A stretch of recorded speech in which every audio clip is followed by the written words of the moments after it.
Hello everyone and welcome to the Scotia Forum at COP26. Welcome to Glasgow.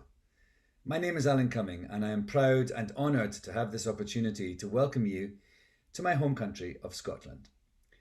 As I'm sure you know, November the 11th is Armistice Day, the day that the guns fell silent on the Western Front, ending a war that none of the great powers had wanted and none were able to prevent. Looking back on those events today, we can't help be struck by how helpless the politicians and diplomats of the Edwardian era were to save their people from the approaching catastrophe. And of course, we know the price that was paid for that failure.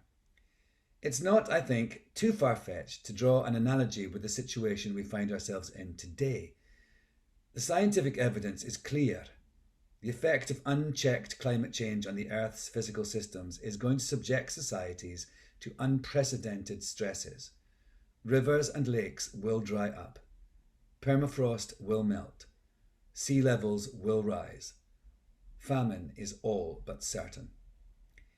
Yet, despite over 2 decades of discussions, the world has failed to address the problem. According to the latest figures from the International Energy Agency, global emissions will rise 5% this year and will rise again the next. The politicians and diplomats of our age seem unable to agree an effective plan of action.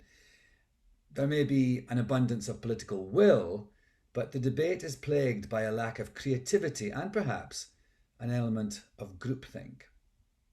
The Scotia Group was assembled a year ago to address these policy shortcomings and support the success of COP26.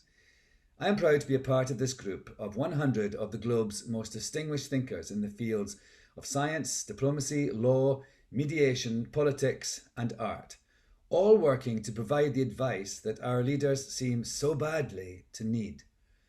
Scotia seeks to break the cycle of empty discussion and drive an agenda of expansive, challenging, and difficult debate.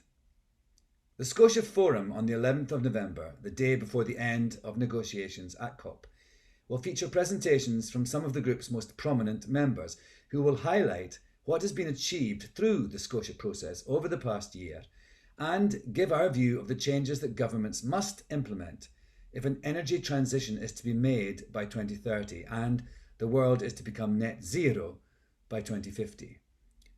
There is no one entity that can address this climate crisis on its own. It's important that we adopt an all of government, all of society mentality and recognise the need for global solidarity and intergenerational solidarity. COP26 is where a diplomatic alignment must happen so we can deal with the overlapping emergencies the world faces.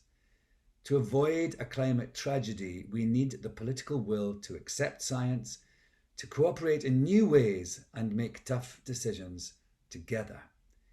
At COP, we hope that world leaders will come to a Glasgow climate agreement that commits to net zero emissions by 2050. We hope this may be the beginning of intergenerational justice and a modern enlightenment in Scotland. It's for this reason that I ask you to join us for a moment of mindfulness at 4:11 p.m. Glasgow time on this 11th day of the 11th month at the 11th minute of the 11th hour, which will be the time then at the United Nations headquarters in New York City. This human moment is to support world leaders and climate negotiators to act for the greater planetary good and avoid the disaster that is approaching us all.